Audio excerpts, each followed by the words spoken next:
반갑습니다. 오 목사의 성경대로입니다.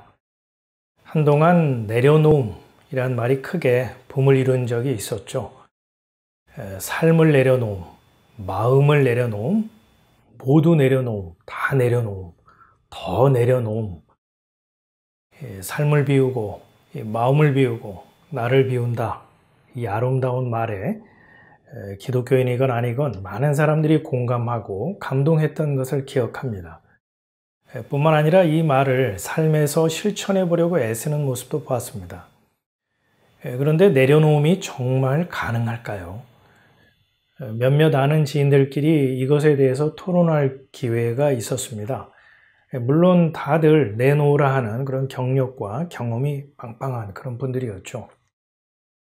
재산이나 학벌, 명예, 인맥, 자녀, 직장이나 사업체, 목회, 또는 자기 비전이나 자기 사랑, 자기의 의, 공로, 기득권, 우리가 정말 내려놓을 수 있을까요?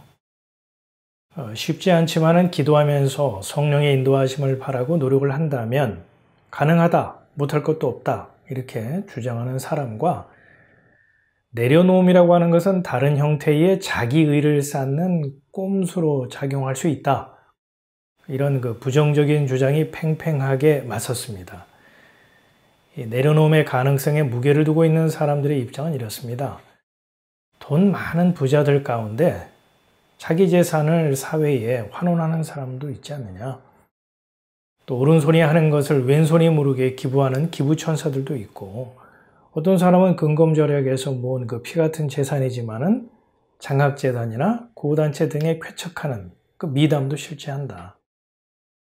그뿐 아니라 자신의 꿈과 비전을 내려놓고 평생을 불우한 이웃과 더불어서 그들을 섬기며 살아가는 사람도 있고, 자신의 모든 기득권을 내려놓고 낯설고 물설은 해외로 나가서 선교사로 헌신한 분들도 적지 않다.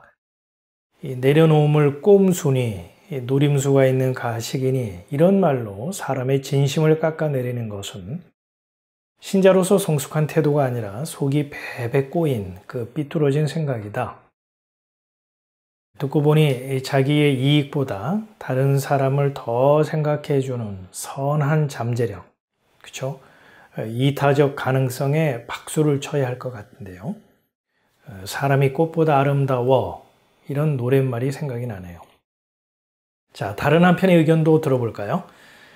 자기 자신이 내려놓기로 계획하고 결심하고 결단을 할 경우 거기에는 나는 해냈어 라는 자기 만족, 자기 기쁨, 자기 즐거움 등 자기 중심성이 자리 잡게 마련이다. 예를 들어서 미국의 어떤 기부왕이 검소하게 살면서도 남모르게 기부하는 것이 너무 재밌고 즐겁다라고 말한 것처럼 주머니에서 비록 돈이 나가지만 자기가 좋아서 자기 때문에 하는 일이다.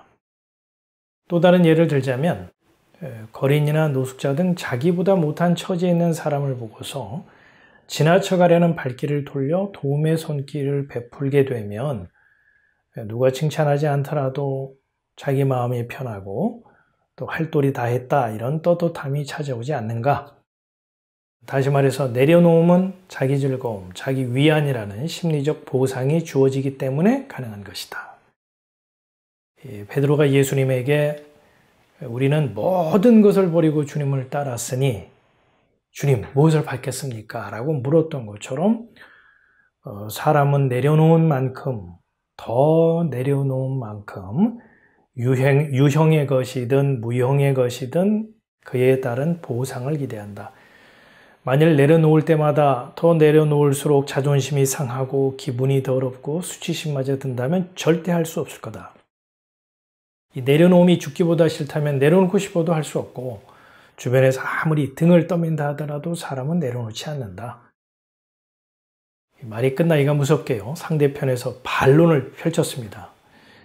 모든 것 버리고 예수님을 따랐던 베드로가 주님에게 보상을 기대했던 것은 성령 받기 전이고, 성령을 받은 이후에 베드로는 변화를 받아서 기꺼이 모든 것을 버리고 십자가에 거꾸로 매달려 순교까지 하지 않았냐. 보상은 무슨 보상이냐. 성경을 좀 전체적으로 읽고 얘기합시다. 이처럼 토론은 이 공방이 과열이 되다 못해서요, 감정 대립으로 변질이 되어 왔습니다. 말이 통하지 않는다 이렇게 상대방을 향해서 목소리를 높였고, 신자로서는 해서는 안 되는 말을 주고받으므로 토론은 정도를 벗어나서 누군가 문을 박차고 나갈 그런 험악한 분위기였습니다. 감정을 수습하기에는 엎질러진 물과 같았죠. 토론의 주제가 뭐였던가요? 내려놓음, 더 내려놓음인데, 사람들은 이 주제를 잊었는지 각자 자기가 너무나 옳은 까닭에 자기의 주장을 내려놓지 못했습니다. 자신의 감정을 다스리지 못할 뿐 아니라 결국 자신을 내려놓지 못한 격이 되었죠. 저는 어떤 편이 옳다, 손을 들어줄 생각이 없고, 그렇다고 양쪽을 화해시킬 자신도 없습니다. 제 생각은 이렇습니다. 사람의 본성상 내려놓음은 결코 쉽지 않습니다. 사람은 누가 가르쳐주지 않아도요, 태어날 때부터 두 주먹 불끈 쥐고 태어나잖아요. 집착하고 움켜쥐는 것은 쉬워도요, 내려놓고 더 내려놓는 것은 말처럼 쉽지 않습니다. 그 내려놓음의 내용이 무엇이든 간에 내려놓음이라고 하는 것은 가진 자, 있는 자가 자기의 것을 나누고 베푼다는 의미이기도 하고요. 또 자기의 비전이나 계획, 기득권까지도 포기할 의사가 있다는 그런 결단의 표현이라 할 수 있습니다. 그렇기 때문에 내려놓는 사람을 보면 사람들은 박수를 보내고 사랑과 존경을 표하기도 하죠. 그런데 조금만 생각을 해보면 내려놓음이라고 하는 것은 내가 뭔가를 소유하고 있고 내 것이야 라고 할 만한, 주장할 만한 것이 있다는 것을 인정하는 거겠죠. 만약 내 것이라 생각하고 주장할 만한 것이 없다면 굳이 내려놓겠다, 내려놓음 이런 말을 할 필요가 없겠죠. 어머니 품에 안겨있는 아기가 뭘 내려놓고 뭘 더 내려놓겠습니까?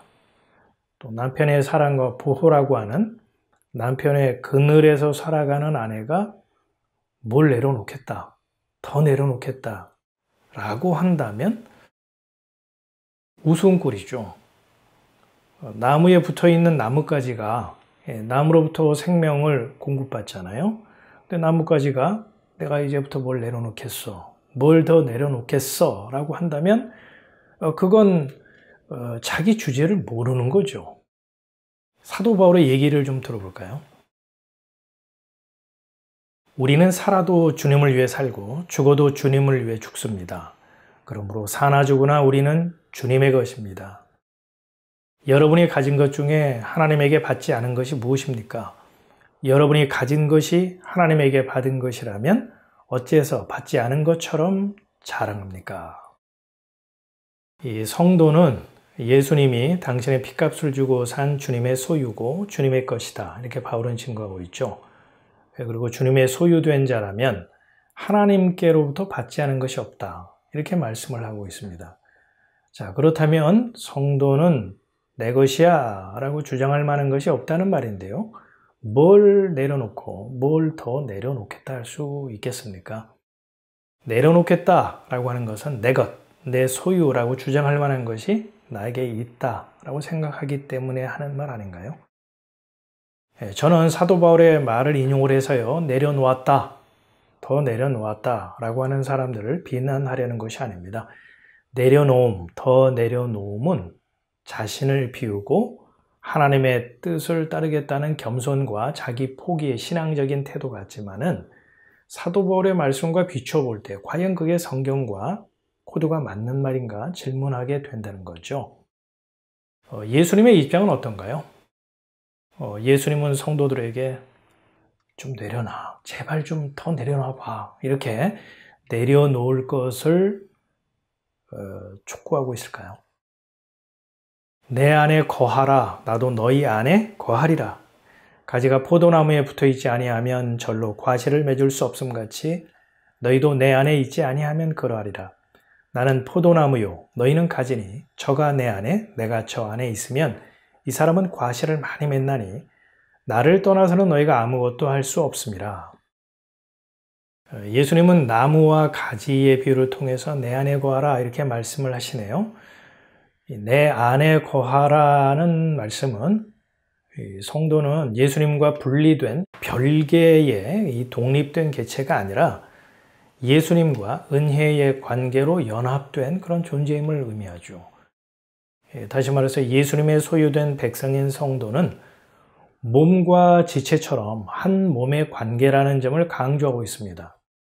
바꿔 말하자면 나보다 나를 더 사랑하시는 분이 있기에 믿음의 근거, 신앙의 뿌리를 나의 열심, 나의 내려놓음의 결단, 헌신 등등에 두는 것이 아니라 나 대신 십자가를 지신 예수님의 대속의 은혜, 그 은사, 선물에 두어야 한다는 말씀이죠. 그러니까 은혜라는 나무에 붙어있는 가지라면 자기 행위, 자기 결단, 자기 내려놓음의 열매가 아닌 주님의 생명과 사랑을 공급받아서 은혜의 열매를 맺는 것이 당연하겠죠. 성경은 이러한 열매를 가리켜서 내려놓음이라고 말하지 않고요. 예수님과 하나 된 지체, 예수님에게 흡수된 존재로서 하나님의 소유된 백성, 예수 그리스도의 신부라고 표현을 하죠.